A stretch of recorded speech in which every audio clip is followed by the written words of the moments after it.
This presentation is delivered by the Stanford Center for Professional Development.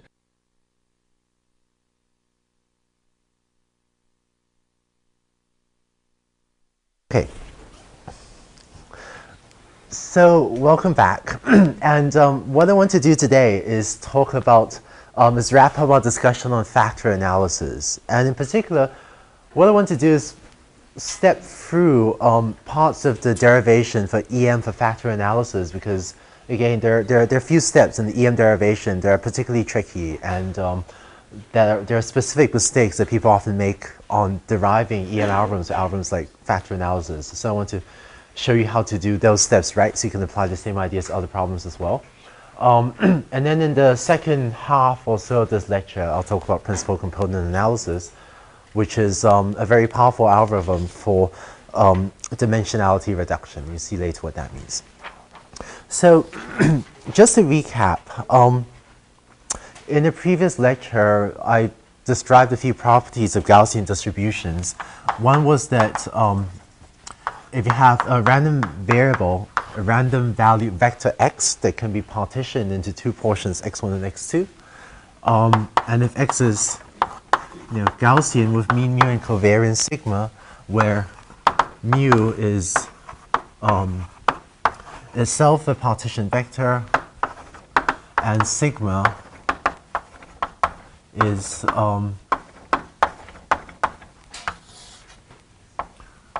sort of a partition matrix that can be written like that. So I'm just writing sigma in terms of the four sub-blocks. Then you can look at the distribution of x and ask what is the marginal distribution, right, of say x1. And the answer, excuse me, we said last time was that x1, the marginal distribution of x1 is Gaussian with mean mu and covariance sigma 1, 1, where sigma 1, 1 is the upper left block of that covariance matrix sigma, right? So this one is no surprise. And I also wrote down the formula for computing conditional distributions, such as what is p of x1 given x2. And last time I wrote down that the distribution of x1 given x2 would also be Gaussian with parameters that I wrote as mu of 1 given 2 and sigma of 1 given 2, where mu of 1 given 2 is, let's see, is just this formula times x2.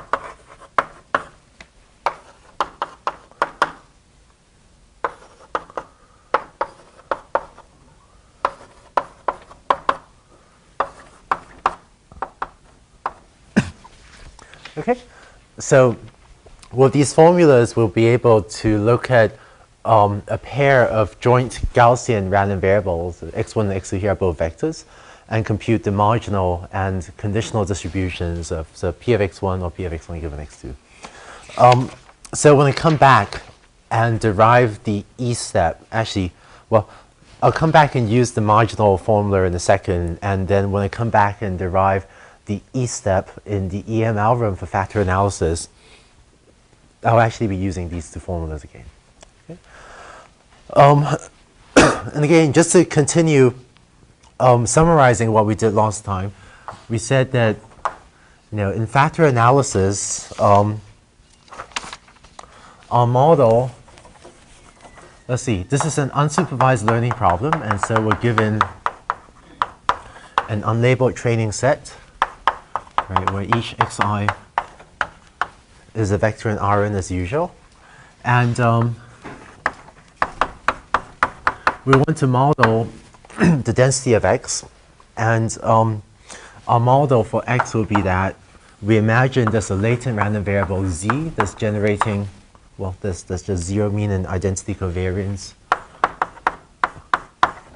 And z will be some low dimensional thing d. And we, well, where? And we imagine that x is generated as mu plus lambda z plus epsilon, where epsilon is a Gaussian random variable with mean 0 and the covariance matrix psi. And so the parameters of this model are mu, which is an n-dimensional vector, lambda, which is an n by d-dimensional vector matrix, and psi, which is n by n, and is diagonal. Is a diagonal and is a diagonal matrix. So, I guess the cartoon I drew last time for factor analysis was, I said that maybe that's a typical sample of data point zi if, and in this example I had d equals 1, n equals 2, right? So z in this example is one-dimensional, d equals 1, and so you take this data, map it to, say, some mu plus lambda z, and that may give you some set of points there. And lastly, this model was envisioning that, you place a little Gaussian bump around each of these, say, and sample. Let's change chalk colors. And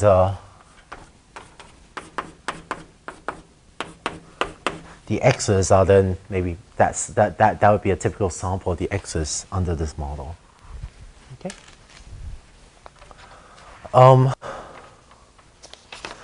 So, right. So, how do we fit the parameters of this model? Well, the joint distribution of z and x, is actually Gaussian with parameters given by some vector that I wrote as mu xz and some covariance matrix sigma. And if you write out what those two things are, this vector mu xz is a vector of zeros appended to the vector mu, and the matrix sigma is this partitioned matrix. Okay, we also worked this out last time. So you can ask, what's the distribution of x under this model? And the answer is, well, under this model, x is Gaussian with mean mu and covariance lambda lambda transpose plus psi, right? So it's just, take the second block of the mean vector and take that lower right-hand corner block of the covariance matrix. And so this is really my formula for computing the marginal distribution of a Gaussian, except that I'm computing the marginal distribution of the second half of the vector rather than the first half. Right? So this is the marginal distribution of x under my model. And so if you want to learn, yeah. So for the initial distribution you had, that's the conditional? This one? Yeah. Let's see. Oh, yes. Yes. So on this board, I'm writing down the, right. This is really specifying the conditional distribution of x given z, right? So the conditional distribution of x given z, this is Gaussian with mean mu plus lambda z and covariance psi. So this is what that's specifying, right? Yeah. Okay. So,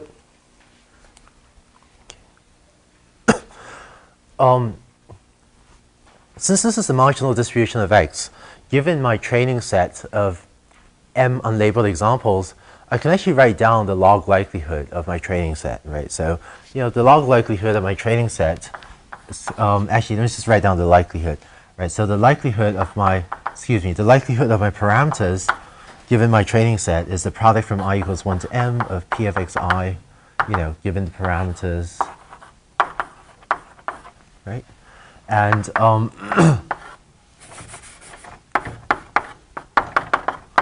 I can actually write down what that is because xi is Gaussian with parameter mu and variance lambda lambda transpose times psi.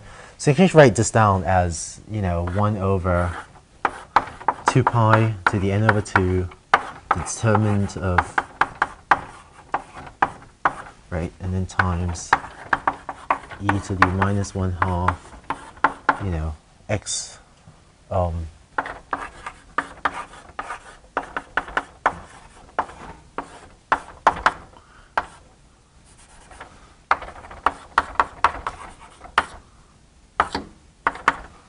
right?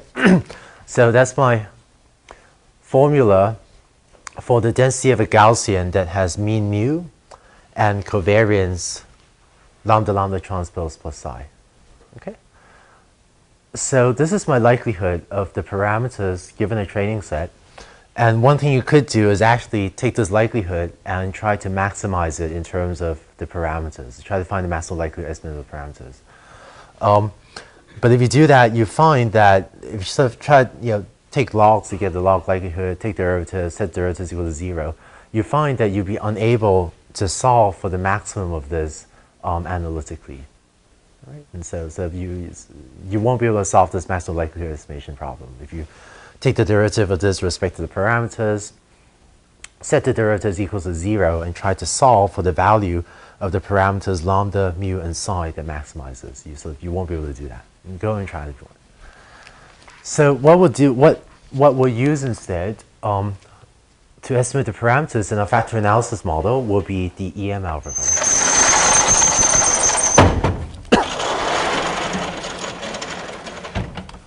Yeah. Why is the log likelihood p of x and not like p of x given z, p of x and z or something? Oh, right. Okay. So question is why is the likelihood p of x and not p of x given z or p of x and z? So the answer is, let's see, we're in an so by analogy to the mixture of Gaussian distributions models, we're given a training set that just comprises an unlabeled training, a set of unlabeled training examples. But for convenience, for whatever reason, it's easier for me to write down a model that defines a joint distribution on p of x comma z. But what I would like to do is really maximize, as a function of my parameters, I'm using theta as a shorthand to denote all the parameters of the model. I want to maximize the probability of the data I actually observed. And this would be actually max over theta, product from I equals 1 to m. And this is really integrating out z.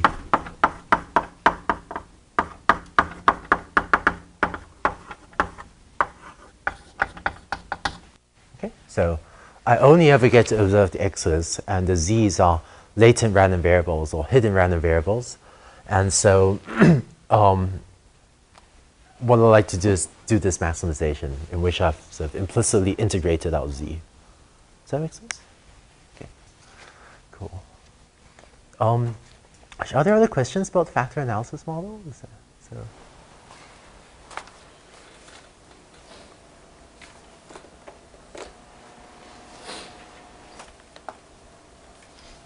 Okay.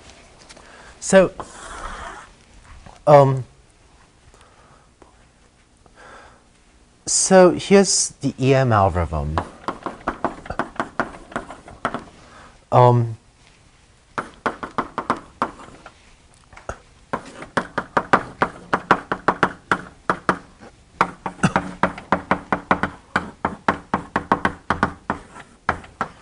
Right. In the E step, we compute the conditional distribution of Zi given Xi and our current setting of the parameters. And in the M step,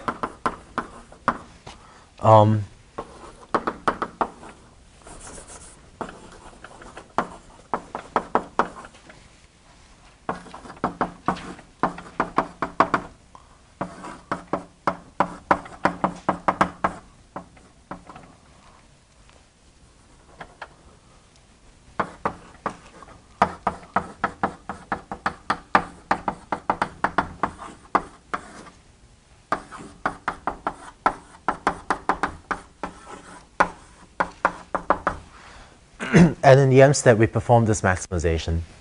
And if this looks a little bit different from the previous versions of EM that you've seen, the only difference is that now I'm integrating over ZI, because ZI is now a Gaussian random variable. It's now this continuous value thing. So rather than summing over ZI, I now integrate over ZI.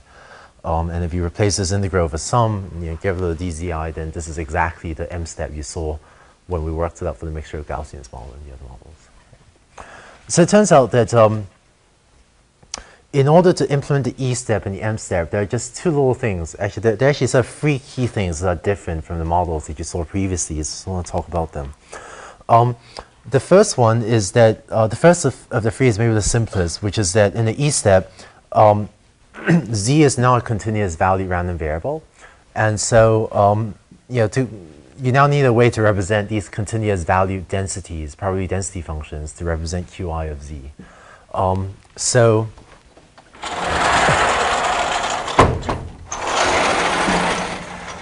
fortunately, in this problem is not difficult to do.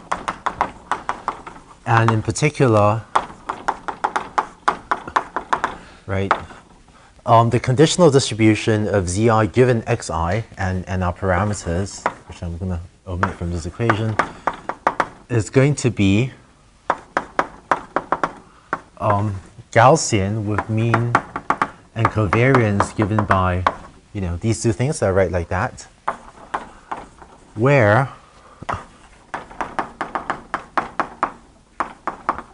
this is going to be equal to the vector 0 minus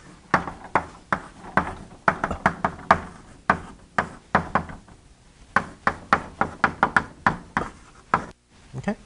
And the way I got this formula was if you match this to the formula I had previously for computing conditional distributions of Gaussians, this corresponded to the terms mu1 minus sigma1 to sigma2 to inverse times x2 minus mu.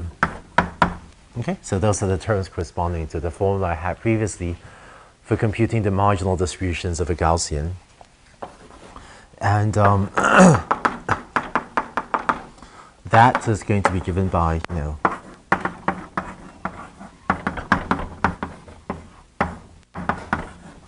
that, and again,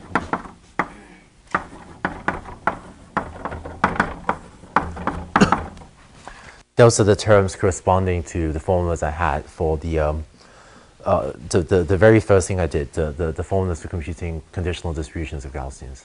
Okay, and so this is E step. You need to compute the Q distribution. You need to compute, excuse me, Qi of Zi. And to do that, what you actually do is you compute this vector mu of Zi given Xi and sigma of Zi given Xi. And together, these represent the mean and covariance of the distribution Q, where Q is going to be Gaussian. So that's the E step.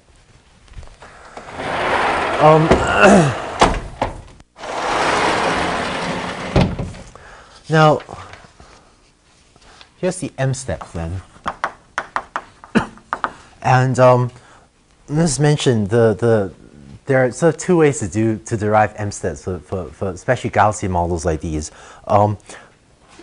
And here's the key trick, I guess, which is that when you compute the M step, you often need to compute integrals that look like these. Right? And then there'll be some function of Zi. And let me just write Zi there, for instance. Right? So there are two ways to compute integrals like these. One is if you write out, this is a commonly made mistake well, not mistake, commonly made unnecessary complication, I guess. One way to try to compute this integral is you can write this out as integral over Zi. And well, we know what Qi is, right? Qi is a Gaussian, so, 2 pi to the d over 2. The covariance of Qi is this sigma given Xi, right? Which you've computed in the E step, and then times e to the minus 1/2 Zi minus mu of Zi given Xi, transpose sigma inverse times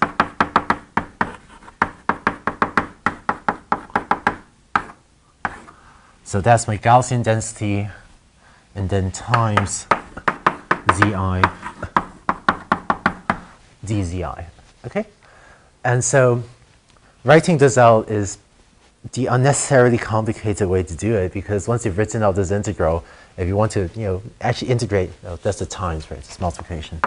If you actually want to evaluate this integral, it just looks horribly complicated. I'm not quite sure how to evaluate this. By far, the simpler way to evaluate this integral is to recognize that this is just the expectation with respect to Zi drawn from the distribution Qi of the random variable Zi. And once you write it out this way, you notice that, well, this is just the expected value of Zi under the distribution Qi.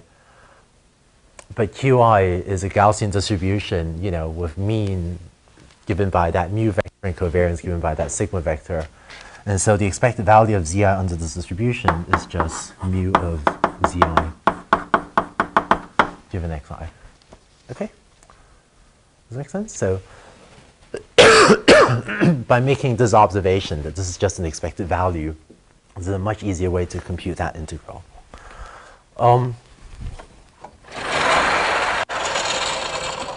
So just counting on time. Yeah. So we'll apply the same idea to the M step. So in the M step, we want to maximize this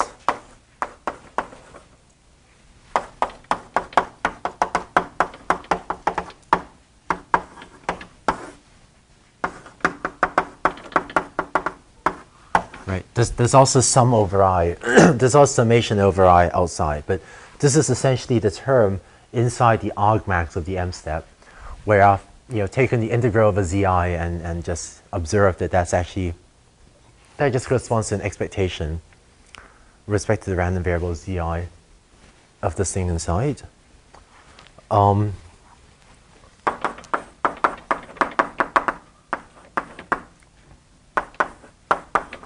And so this simplifies to the following.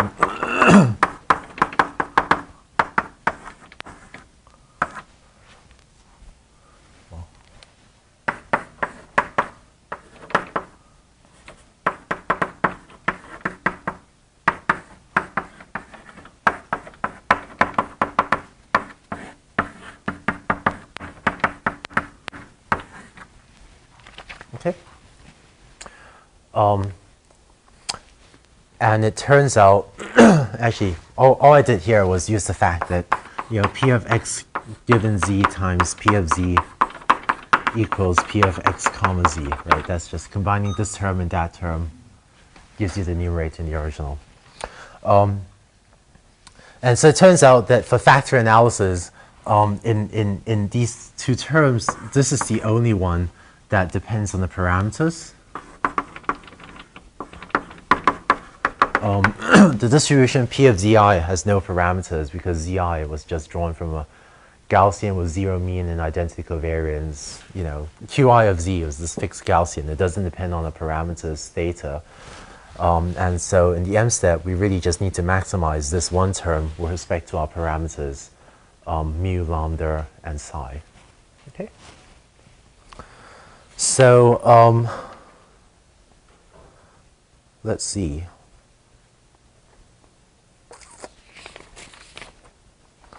Yeah. There's sort of one more key step I want to show, but to get there, I have to write down sort of an unfortunately large amount of math. But let's go into it.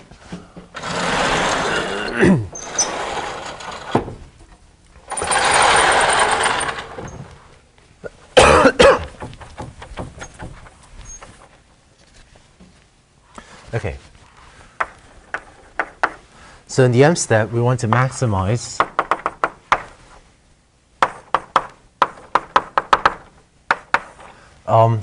and all expectations with respect to Zi drawn from the distributions Qi. And sometimes I'll be sloppy and just omit this.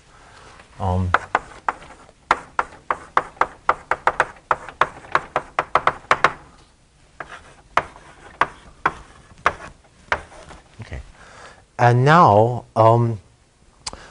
this distribution, right, P of xi given zi, that is a Gaussian density because, you know, xi given zi, this is Gaussian with mean given by, right, mu plus lambda z and covariance psi. And so in this step of the derivation, I will actually go ahead and substitute in the formula for the Gaussian density. So I will go ahead and take this and, you know, plug into here 1 over 2 pi to the n over 2 psi inverse e to the dot dot dot. Okay, so I will go ahead and plug in the Gaussian density. And when you do that, you find that you get expectation. Oh, excuse me. Right, I forgot to say, to maintain sort of, I don't know, to not make the derivation too complicated, I'm actually just going to maximize this with respect to the parameters lambda. Okay, so let me just show how to, so you want to maximize this with respect to lambda, psi, and mu, but just to keep the amount of math I'm going to do in class sane, I'm just going to show how to maximize this with respect to the matrix lambda, and I'll pretend that psi and mu are fixed. Okay, and so if you substitute in the Gaussian density, you get some expected value of a constant. The constant may depend on psi, but not on lambda. Then minus this thing.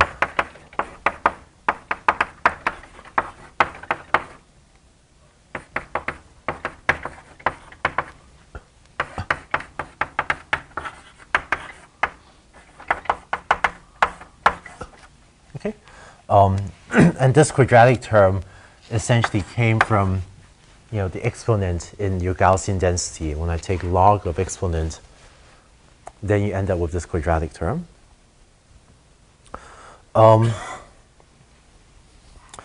And then, and so if you take the derivatives of the expression above,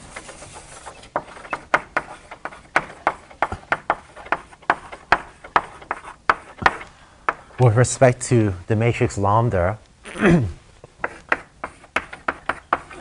and you set that to 0, right? So we want to maximize this expression with respect to the parameters lambda.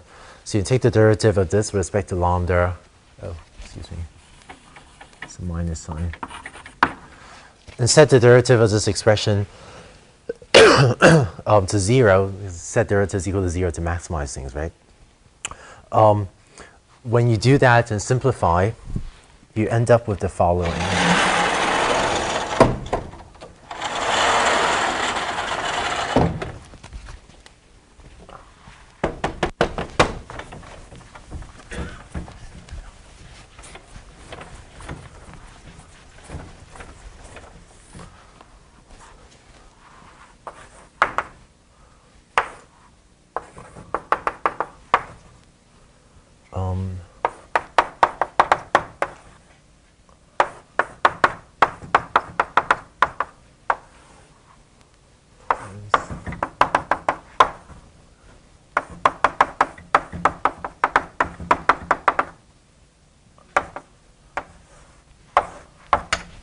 Okay, and so that's the, in the M step, this is the value you get. This is the value you should get. Yeah, that you use to update your parameters lambda. And again, the expectations are with respect to Zi drawn from the distributions Qi, right?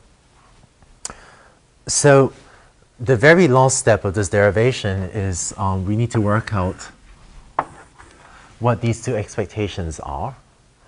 And so the very first term, you know, EZI transpose, I guess, is just mu of Zi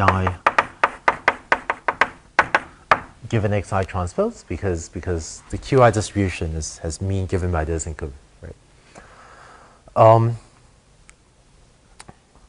To work out the other term, let me just remind you, I guess, that if you have a random variable z that's Gaussian with mean, mu, and covariance sigma, then the covariance matrix sigma is EZZ transpose minus EZ transpose. That's, one of the definitions of the covariance. And so this implies that EZZ transpose equals sigma plus EZ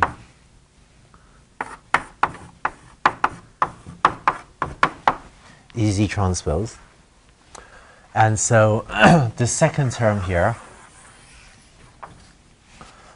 becomes sigma Zi given mu I plus given xi.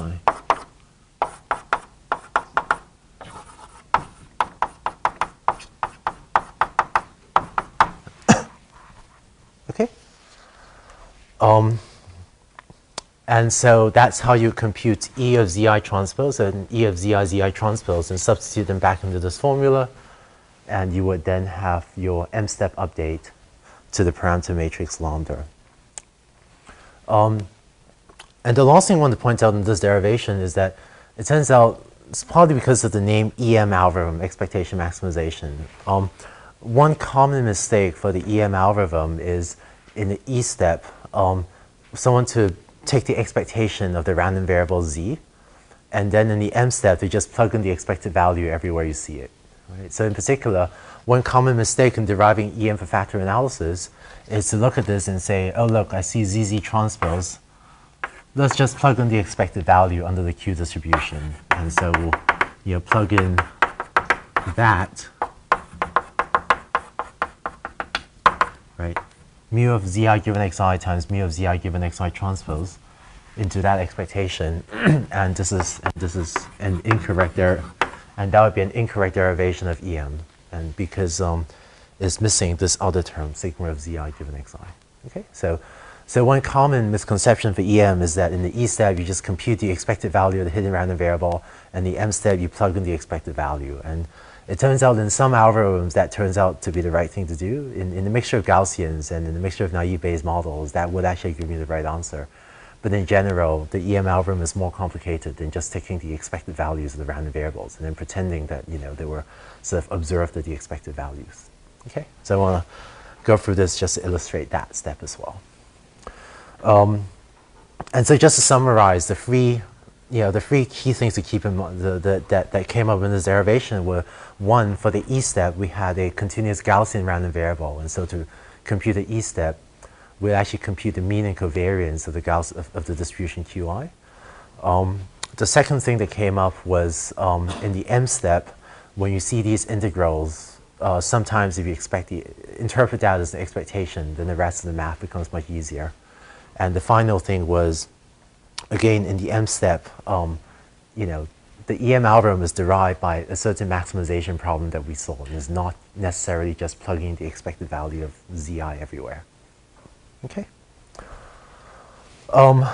Let's see. Okay. I feel like you just did a ton of math and wrote down way too many equations. And even doing this, I was skipping many steps. So you can go to the lecture notes to see all the steps, all the derivations for the steps I skipped, like how you actually take derivatives with respect to the matrix lambda, and how to compute the updates for the other parameters as well, for mu and for psi, since this is only for lambda. And so that's the factor analysis algorithm. Justin? I was just wondering, in the step in the lower right board, where we said that I guess the second term doesn't have any parameters that we're interested in. The first term has all the parameters, so we'll just drop it. But it seems to me that Qi has a lot of parameters. I see, right. Let's see. So the question was right. So doesn't the term Qi have parameters, right? So so in the EM algorithm, Qi is it actually turns out in the EM algorithm, sometimes P of Zi may have parameters, but Qi of Zi may never have any parameters. In the specific case of factor analysis, P of Zi doesn't have parameters.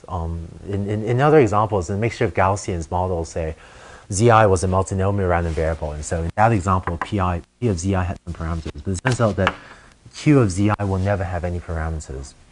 And in particular, Qi of zi is going to be is this Gaussian distribution, right? Is Gaussian with mean given by mu of zi given xi and covariance, sigma zi given xi. And so it's true that mu and sigma may themselves have depended on the values of the parameters I had in the previous iteration of EM. But the way to think about Q is I'm going to take the parameters from the previous iteration of the algorithm and use that to compute what Qi of zi is.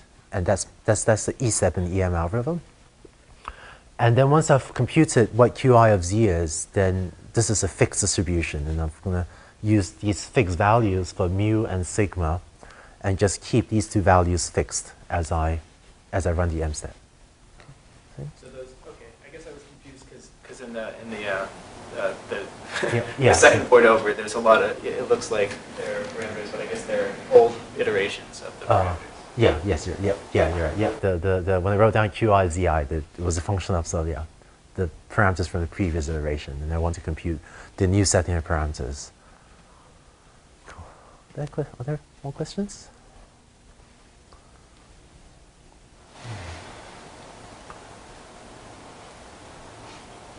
Okay, cool. Boy. So this is probably the most math I'll ever do in a lecture in this entire quarter. So,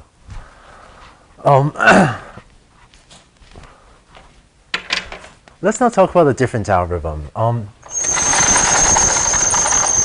Actually, which board was I on? So. This one.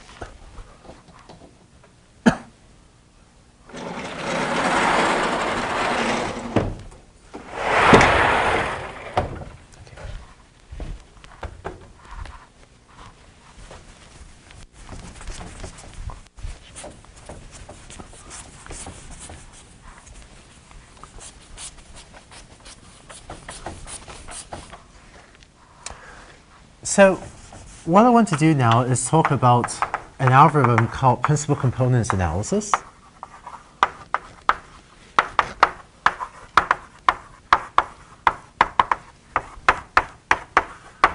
Which is often abbreviated PCA.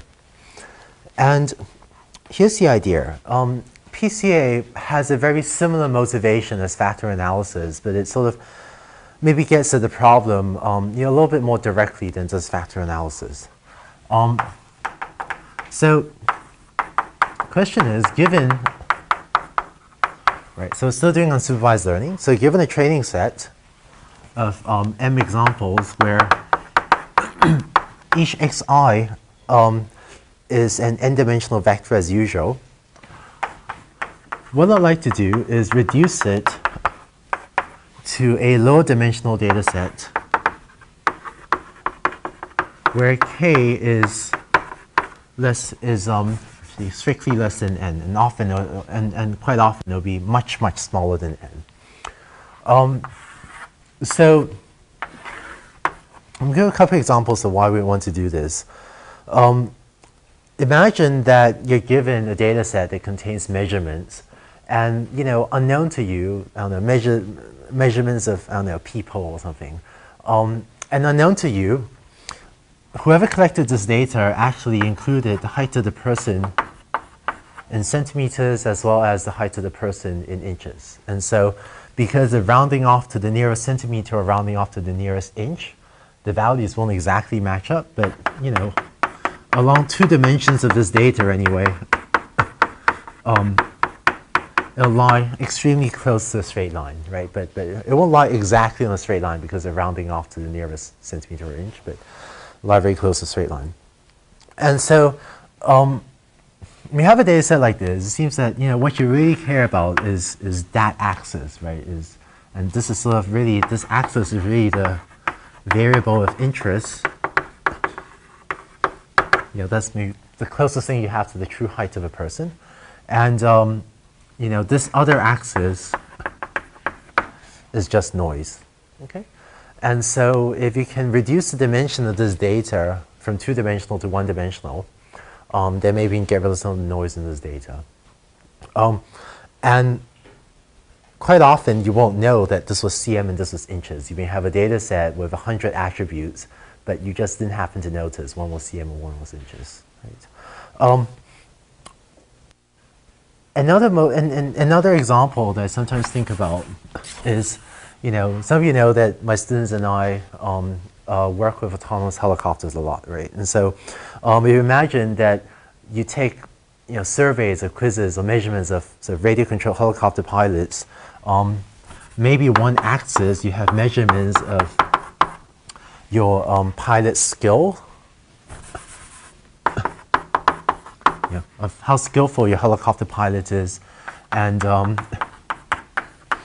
another axis maybe you measure how much they actually enjoy flying, and maybe this is actually roughly one-dimensional data, and there's some intrinsic variable of interest, which I'll call maybe pilot aptitude,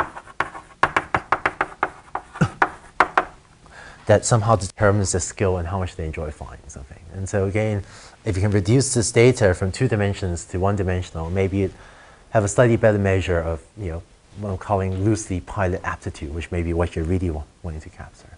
Okay, so let's talk about an algorithm to do this, and I should come back and talk about more applications of PCA later.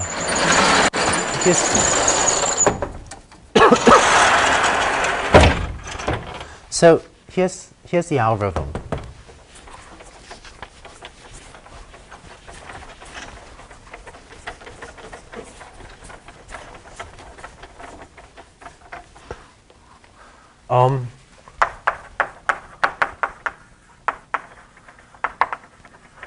Before running PCA is normally you pre-process the data as follows. I'll just write this out, I guess.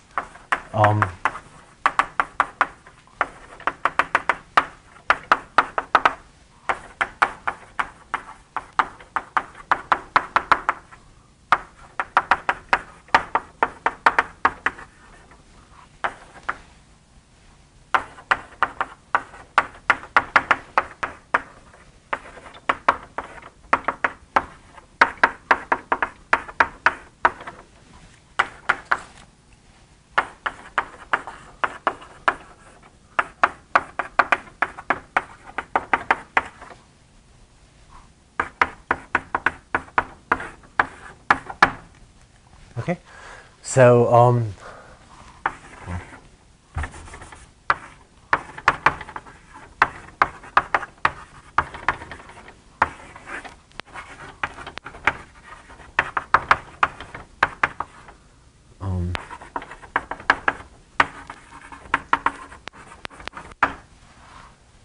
okay, let's let some of you, I know some of you are writing. Well, okay, so this is maybe just a unnecessary amount of writing to say that, compute the mean of my training set and subtract out the means. So now I've zeroed out the mean of my training set. And the other step is I'll compute the variance of each of my features, after zeroing out the mean. And then I'll divide each feature by the standard deviation so that each of my features now has equal variance. So these are standard pre-processing steps we'll often do for PCA. I'll just mention that sometimes the second step is usually done only when your different features are on different scales. So if, I don't know, if you're taking measurements of people, and so, one feature may be their height, then another may be their weight, another may be their strength, another may be, I don't know, their age or whatever. All of these quantities are on very different scales, and so you normally normalize the variance. Sometimes if all the xi's are the quote same type of thing, so for example, if you're working with images and the xij's are the pixels of different, are on the same scale because they're all pixel intensity values ranging from 0 to 255, then you may omit this step. Okay. So after pre-processing, let's talk about how we would find the main axes along which the data varies, or how we find the principal axes of variation of the data.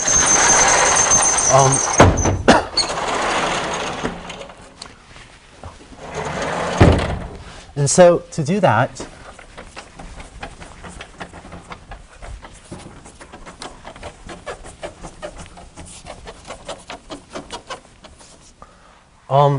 let me just go through one specific example, and then we'll formalize the algorithm. So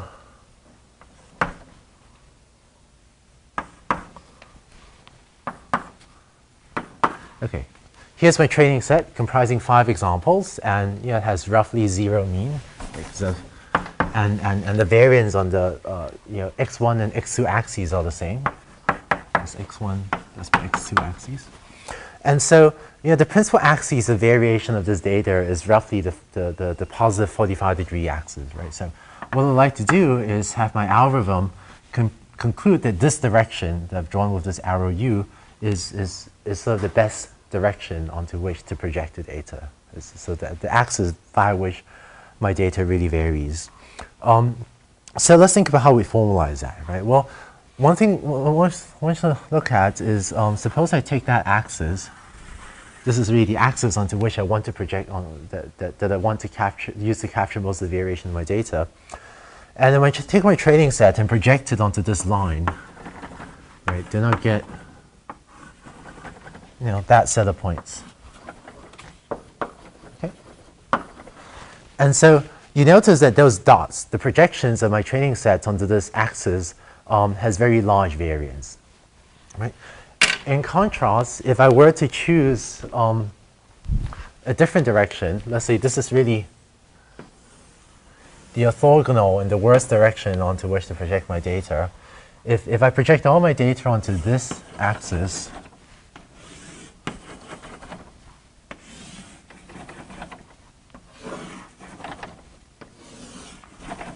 right, then I find that the projections of my data onto the purple line, onto this other line, has much smaller variance. Then my points are clustered together much more tightly. Okay, so one way to formalize this notion of finding the main axis of variations of data is, I would like to find the vector u, or I'd like to find the direction u, so that when I project my data onto that direction, the projected points vary as much as possible. So in other words, I'm going to find a direction so that when I project my data onto it, the projections are widely spaced out. There's large variance. Okay, so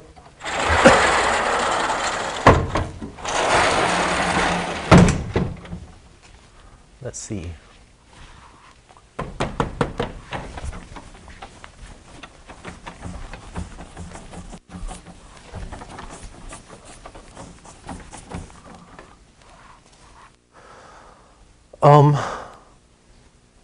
So I want to find the direction u, and just as a reminder, if I have a vector u of norm 1, then the length of a vector xi projected, well, then a vector xi projected onto u, has length xi transpose u, right? This is to project a vector onto to project x onto a unit vector, the length of the projection is just xi transpose u. And so to formalize my PCA problem, I'm going to choose a vector u to maximize, right? So I choose u, and this is subject to the constraint that the norm of u, that the length of u is 1. But I'm going to maximize, let's see, sum from I equals 1 to m.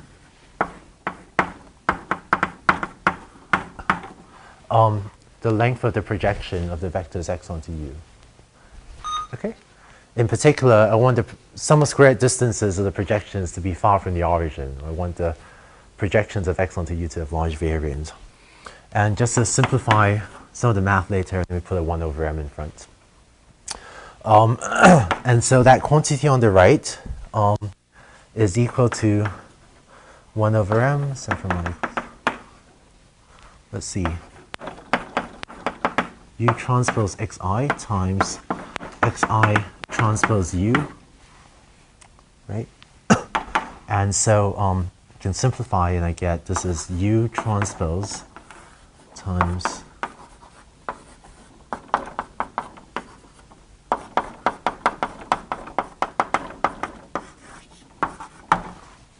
transpose U. Okay.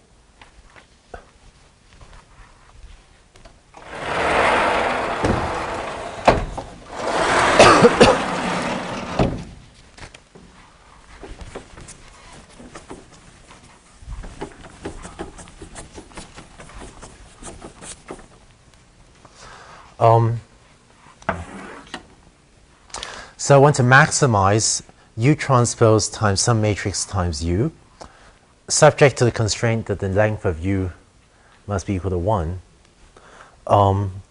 And so some of you recognize that this means U must be the principal eigenvector of this matrix in the middle, right? So let me just write that down. I'll say a few more words about it.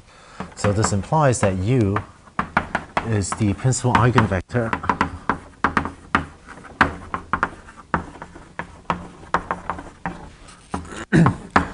of the matrix, and I'll just call this matrix sigma. It actually turns out to be a covariance matrix.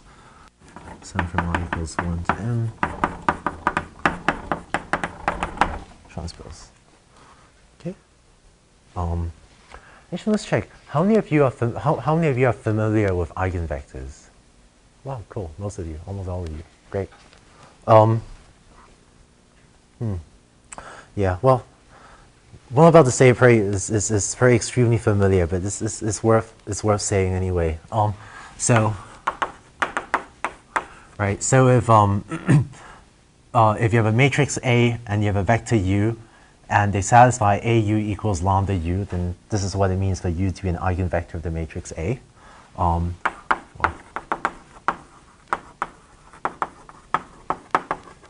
And the value lambda here is called an eigenvalue. Right? And so the principal eigenvector is just the eigenvector that corresponds to the largest eigenvalue. One thing that some of you may have seen, but I'm not sure that you have, and I just want to relate this to stuff you already know as well, is that you know, an optimization problem is really maximize U transpose U subject to the norm of U is equal to 1, right? And let me write that constraint as that U transpose U equals 1.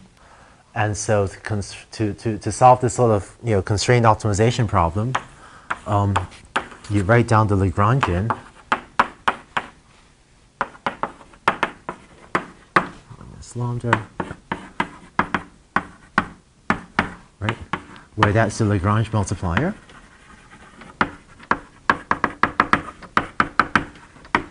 Right?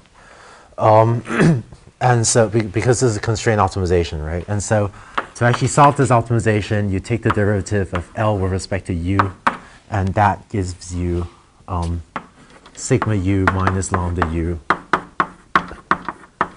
You set the derivative equal to 0, and this shows that sigma U equals lambda U, and therefore the value of U that solves this, you know, constrained optimization problem that we care about must be an eigenvector of sigma, and in particular it turns out to be the principal eigenvector.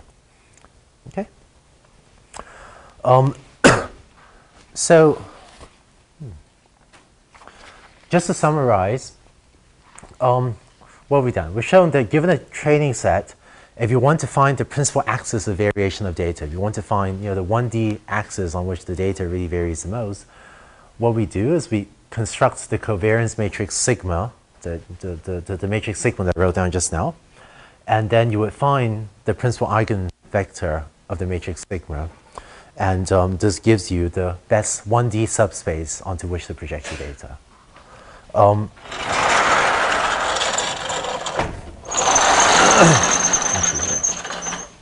And more generally,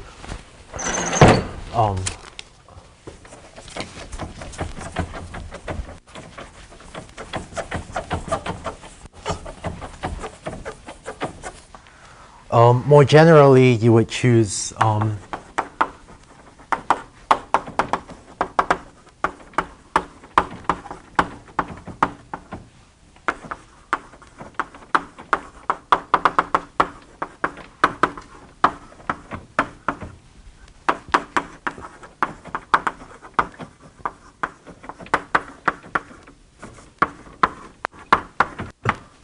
And more generally, if you want a k-dimensional subspace onto which to project your data, you would then choose U1 through UK to be the top k eigenvectors of sigma. And by top k eigenvectors, I just mean the eigenvectors corresponding to the k highest eigenvalues. I guess I showed this only for, for the case of a 1D subspace, but this holds more generally. And now the eigenvectors U1 through UK represent, sort of give you a new basis with which to represent your data. Okay? So, yeah. Is there a restriction on a different axis that has to be orthogonal? Let's see. So by convention, PCA will choose orthogonal axes. Yeah, right. So, maybe this is worth saying. So here's just one more example. Imagine that you have a three-dimensional data set. And imagine that your three-dimensional data set, it's very hard to draw in 3D on the board, so let me try this. Imagine that my x1 and x2 axes lie in the plane of the board, and the x3 axis points directly out of the board, right? So imagine that you have a data set where most of the data lies on the plane of the board, but there's just a little bit of fuzz. So imagine that the x3 axis points orthogonally out of the board, and all the data lies roughly in the plane of the board, but there's just sort of like a tiny little bit of fuzz so that some of the data lies just a couple of millimeters off the board, right? So if you run PCA on this data, you find that U1 and U2 will be some pair of bases that essentially lie in the plane of the board, and U3 will be an orthogonal axis that points roughly out of the plane of the board. Okay. So if I reduce this data to 2 dimensions, then the bases U1 and U2 now give me a new basis with which to construct my lower dimensional representation of the data. Just to be concrete about what that means, previously we had right? We have, say, fairly high dimensional input data xi and rn. And now, if I want to represent my data in this new basis given by u1 up to uk,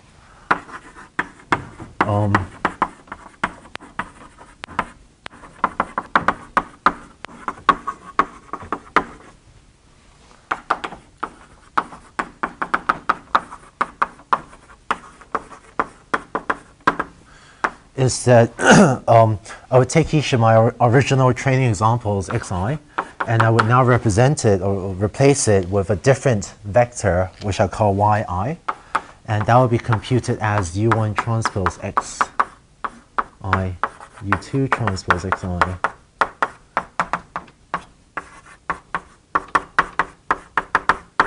Okay, and so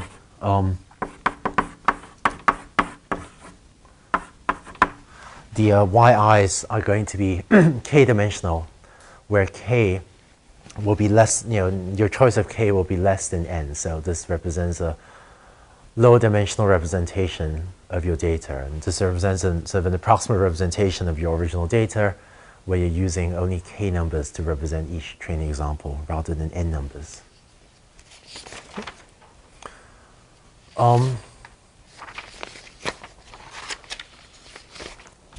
Let's see.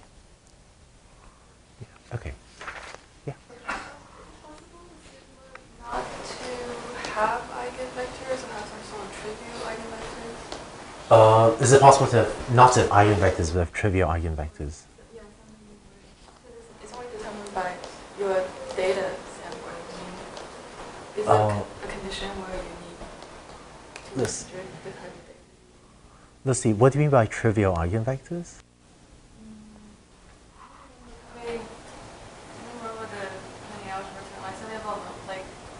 Oh, okay, yes. So I see. Yeah. So let me see if I can get this right. So there's some matrices that are I think it's almost degenerate, that don't have a full set of eigenvectors.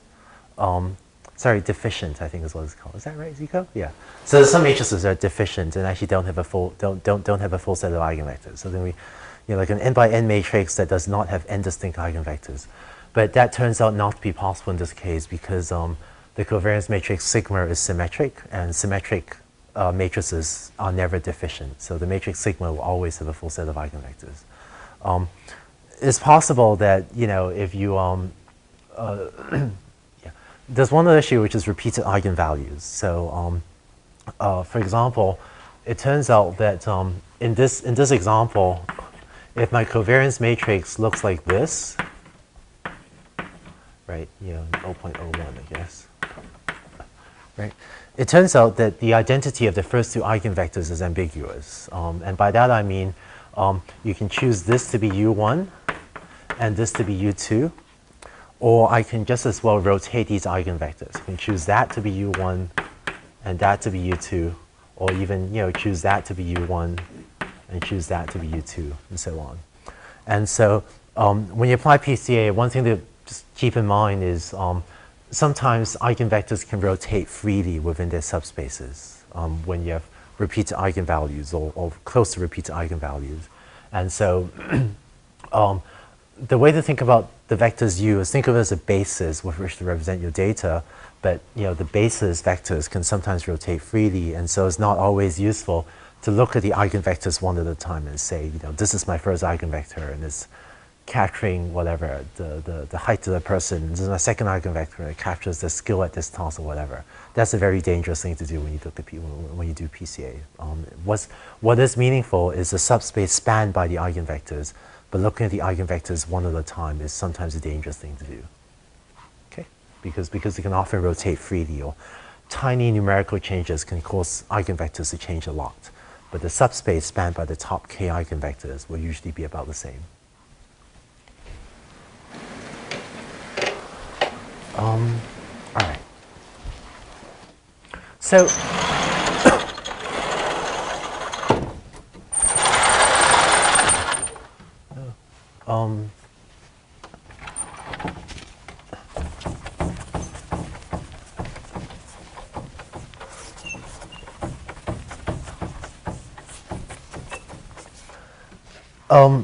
actually turns out there are multiple possible interpretations of PCA.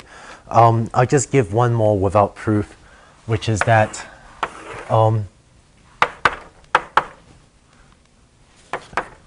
you know, whatever.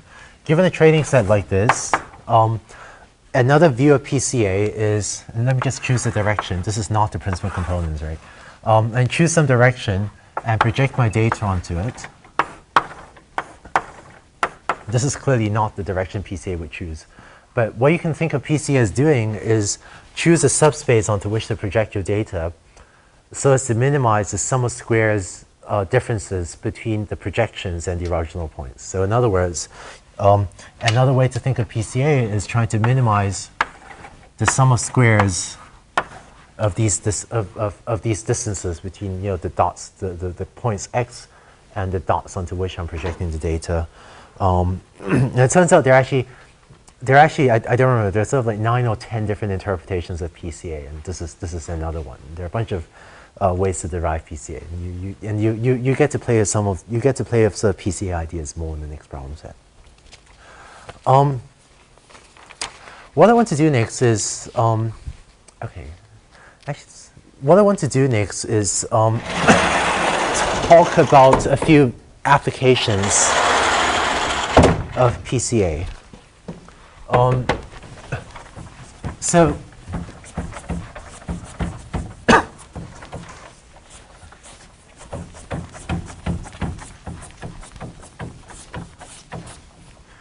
here are some ways that PCA is used. One is visualization,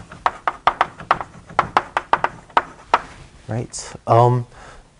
Very often you have high-dimensional data sets. Someone gives you like a 50-dimensional data set, and it's very hard for you to look at the data set that's 50-dimensional and understand what's going on, because you can't plot something in 50 dimensions. So common practice, if you want to visualize a very high-dimensional data set, is to take your data and project it into, say, a 2D plot, or project into a 3D plot, so you can render like a 3D display on your computer, so you can better visualize the data and look for structure. One particular example that I learned about of doing this recently was in Krishna Shenoy's lab here in Stanford, in which he he had readings from 50 different parts of a monkey brain. I actually don't remember it was the number of 50, but sort of tens of parts, different parts of a monkey brain. And so, you'd have this 50-dimensional readings, 50-dimensional vectors correspond to different amounts of electrical activity in different parts of the monkey brain. It was actually 50 neurons, but tens of neurons. But it was sort of tens of neurons in the monkey brain, and so you have a 50-dimensional time series. And it's very hard to visualize this very high-dimensional data. But what he and the students did was use PCA to project this 50-dimensional data down to 3 dimensions. And then you can visualize this data in 3 dimensions of just using a 3D plot. And so you could sort of visualize what the monkey is thinking over time. So that was cool. Another common application of PCA is compression. Right? So if you have high-dimensional data and you want to store it with fewer real numbers, clearly PCA is a great way to do this. It turns out also that sometimes in machine learning, sometimes you're just given extremely high-dimensional input data, and for computational reasons, you don't want to deal with such high-dimensional computational data, such high-dimensional data, right? And so, one common use of PCA is take a very high-dimensional data and represent it, with a low-dimensional subspace. Is that YI is the representation I wrote down just now, so that you can work with much lower-dimensional data, and it turns out to be, it sort of just seems to be like a fact of life that when you're given extremely high-dimensional data, almost all the time, just in practice, if all the very high-dimensional data sets I've ever seen, very high-dimensional data sets often have all their points lying on much lower-dimensional subspaces. So very often you can dramatically reduce the dimension of your data and really not be throwing too much of the information away. Let's see, right. So if you're learning algorithms, it takes a long time to run on very high dimensional data. You can often use PCA to compress the data to a low dimension so that your learning algorithm runs much faster. And you can often do this with sacrificing almost no performance in your learning algorithm. There's one other use of PCA for learning, which is, you remember when we talked about learning theory, we said that the more features you have, the more complex your hypothesis class. If, say, you're doing linear classification, right? If you have more features, you have lots of features, then you may be more prone to overfitting. So one other thing you could do with PCA is just use that to reduce the dimension of your data so that you have fewer features and you're maybe slightly less prone to overfitting. This particular application of PCA to learning, I should say, it sometimes works, it often works. I'll actually later show a couple of examples where you sort of do this and it works. But this particular application of PCA, I find, when you look in the industry, it also seems to be a little bit overused. And in particular, actually, let me say more about that later. I'll come back to that later. So one couple of other applications to talk about. One is outlier detection or anomaly detection. Right? And so the idea is, suppose I give you a data set, you may then run PCA to find, roughly the subspace on which your data lies. And then if you want to find anomalies in future examples, you can then just look at your future examples and see if they lie very far from your subspace. Right? So this isn't a fantastic anomaly detection algorithm. It's not a very good anomaly. Right? So the idea is if I give you a data set, you may find a low-dimensional subspace on which it lies, and then if you ever find a point that's far from your subspace, you can flag that as an anomaly. So this really isn't the best anomaly detection algorithm, but sometimes this is done. And the last application that I'm going to go into a little bit more in detail is matching, or to find better distance calculations.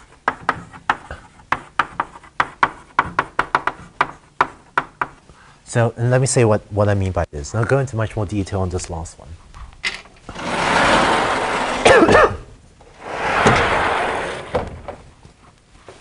So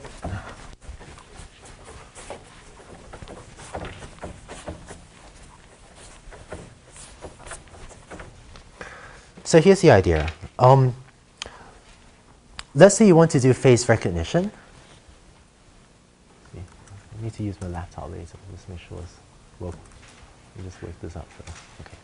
So let's say you want to do face recognition, and you have 100 by 100 images, right? So, you know, picture of a face is like whatever, right? Some array of pixels, and the pixels have different grayscale values, and depending on the different grayscale values, you get different pictures of people's faces, right? And so just make sure my laptop's awake.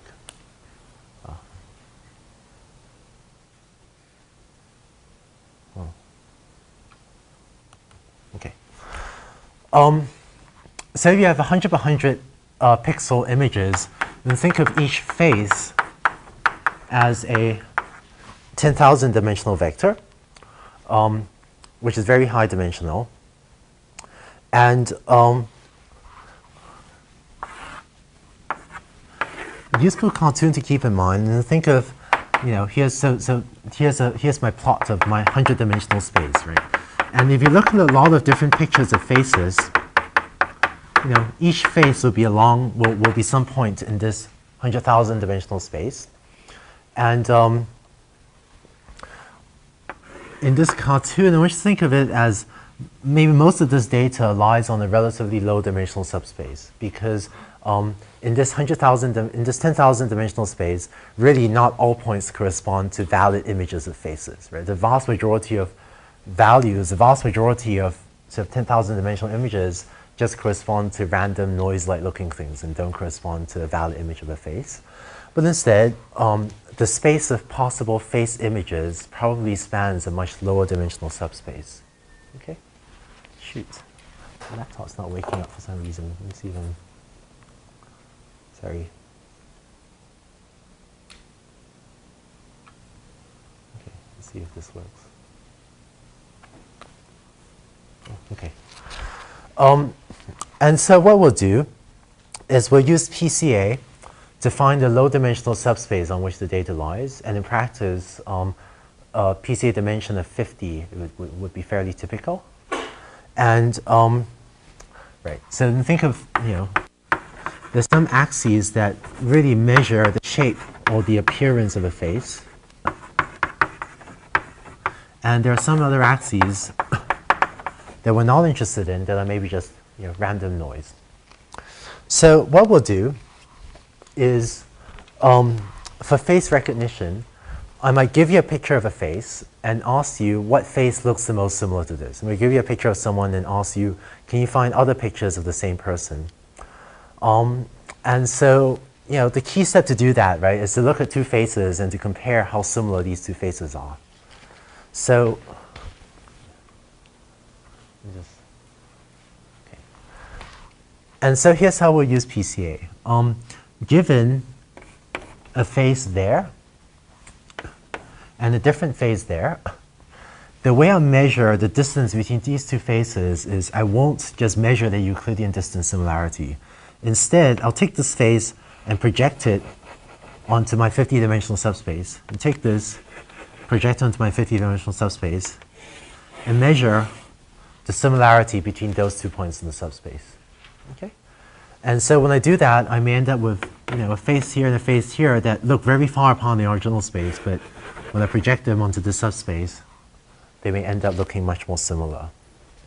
So what I want to show you in a second on the laptop is, let's see, given each of these training examples, right, as a 10,000 dimensional vector, I can plot that as a grayscale image and I get like a picture of some person's face. What I'll also show you on the laptop will be plots of my eigenvectors. And so the eigenvectors also live in the 10,000 dimensional subspace. And I plot that, you get, some image that's, and these images are called eigenfaces. And what PCA is doing is essentially using linear combinations of these eigenface images to approximate these xi's. And there's these eigenfaces that span, so that these bases, U1, U2, and so on, that span, hopefully, the subspace along which my faces live. Okay, so can I just bring down the laptop display, please? boy.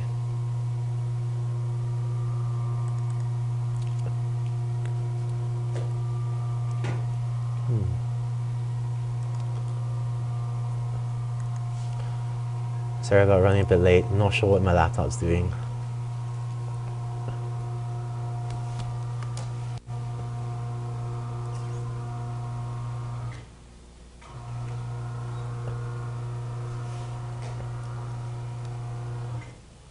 Gee.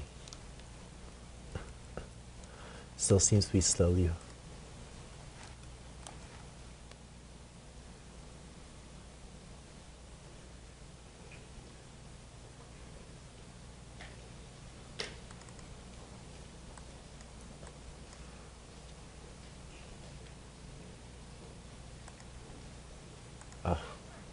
Okay, nearly there.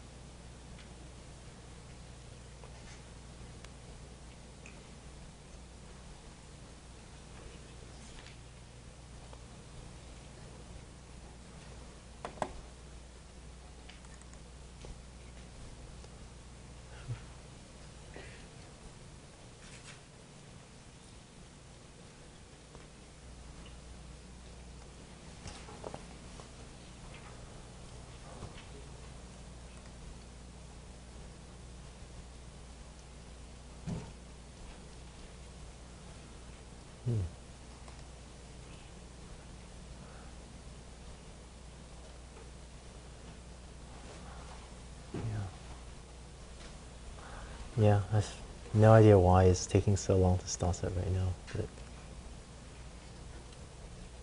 there. All right, yeah, and our TA Paul spent a lot of time in the middle of the last night preparing some of these images, so gotta show them all. Okay, cool.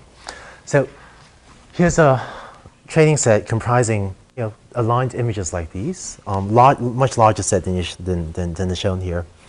And so when you run PCA, these are some of the plots of the UIs. So remember I said plot the eigenvectors UI in the same way as plotting the training examples. And so you end up with the eigenvectors being sort of grayscale images like these, and will approximate images of faces with linear combinations of these. So I said it's dangerous to look at individual eigenvectors, but and you really shouldn't do that. But let me just do that a little bit anyway. So if you look at the first eigenvector, this corresponds roughly to whether the face is illuminated from the left or the right. So depending on how heavy the weight is on this image, that roughly captures variation in illumination. Second image is hard to tell. It seems to be capturing variation in overall brightness of the face. The third eigenvector capturing roughly how much of a shadow or maybe a beard or something the person has and so on. And it's dangerous to look at individual eigenvectors, but it's sort of just slightly informed to look at it. Here's an example of a specific application of eigenfaces. So this is from Sandy Pendlin, Alex Pendlin's lab in MIT. In this display, this upper leftmost image is the input to the eigenfaces algorithm. And the algorithm is then asked to go through a database and find the most similar faces. And so this second image here is what it thinks is the most similar face of the input. The next one over is the second most similar. The next one over is the third most similar, and so on. And so using eigenfaces and by measuring distances between faces in that low dimensional subspace is able to do a reasonable job identifying pictures of the same person, even sort of with faces the person removes. Oh, and the next row shows the next most similar face and so on. So this one is the fourth most similar face and so on. This is one more different. Okay, so it's a useful application of eigenfaces. The last thing I want to say is just when people tell me about machine learning problems, I do often recommend they try PCA for different things. So PCA is a useful thing to know to use for compression, visualization, and so on. But in industry, I just tend to see sometimes PCA used slightly more often than, there are also some times where you see people using PCA when they really shouldn't. So just one final piece of advice for use of PCA is before you use it, also think about whether you could just do it with the original training data XI without compressing it. Since I've also definitely seen people compress the data when they really did need to.